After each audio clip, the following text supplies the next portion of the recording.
तर उत्तर मध्य मुंबईतून महाविकास आघाडीनं वर्षा गायकवाड यांना उमेदवारी दिली आहे। त्यामुळे उद्धव ठाकरेंना काँग्रेसच्या पंजाला मतदान करावं लागणार आहे, कारण उद्धव ठाकरेंचं मातोश्री निवासस्थान हे याच मतदारसंघात येतं। उद्धव ठाकरे पंजाला मत देणार हे राज्याचं दुर्दैव असल्याची टीका मुख्यमंत्री एकनाथ शिंदे यांनी केली।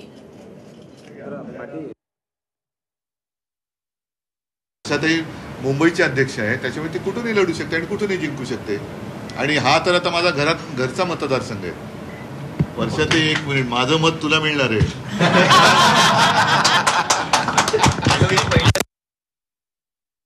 त्यांचा मुलगा त्यांचा परिवार पंजाला मतदान करणार आहे, पंजाला मतदान करणार आहे। हे आहे या देशाचं, या राज्याचं दुर्दैव। जनाची नाही मनाची तरी ठेवली पाहिजे। आणि खऱ्या अर्थाने असं पाहून बाळासाहेबांच्या मनाला किती यातना वेदना होत असतील।